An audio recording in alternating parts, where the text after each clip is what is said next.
Hi hello అందరూ ఎలా ఉన్నారు? నేనైతే చాలా బాగున్నాను. మీరు ఎలా ఉన్నారు అనేది కామెంట్ సెక్షన్లో కామెంట్ చేయండి. ఈరోజు ఏంటంటే నేను బ్యాగ్ ప్యాక్ చేసుకుంటున్నాను అనమాట. ఎందుకంటే నేను అమ్మ వాళ్ళ ఇంటికి వెళ్తున్నాను.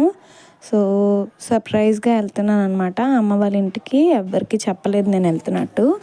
సో నేనైతే 1 మంత్ ముందు నుంచే ప్లాన్ చేసుకున్నాను. బట్ అమ్మ వాళ్ళకి ఎవ్వరికి కూడా తెలియదు. మావయ్య గారు ఒక్కలే వెళ్తున్నారని చెప్పాను అనమాట. సో ఆయనతో పాటు నేను కూడా వెళ్తున్నాను. అండ్ వెళ్ళే ముందు కొన్ని బట్టలు ఉన్నాయన్నమాట మా హస్బెండ్వి. అవైతే ఐరన్ చేసి కొంచెం ఇంట్లో పనులన్నీ ప్రిపేర్ చేసుకొని అండ్ ఫుడ్ ట్రైన్లోకి ఫుడ్ అది కూడా ప్రిపేర్ చేసుకొని నేనైతే అన్నీ రెడీగా పెట్టుకున్నాను అనమాట. సో దాని తర్వాత మేము ఇక్కడ ట్రైన్ అయితే ఎక్కేసి నైట్ ఫుడ్ అయితే తినేసి పడుకున్నాము. సో ఫుడ్ తినేసి పడుకున్నాక మార్నింగ్ అయితే డెస్టినేషన్ రీచ్ అయిపోయాను అనమాట. మా వాళ్ళ రియాక్షన్స్ నేను సర్ప్రైజ్గా వెళ్ళాను కదా, hit of flop long video upload చేస్తాను ఈవినింగ్ 4 o'clockకి చూసేయండి.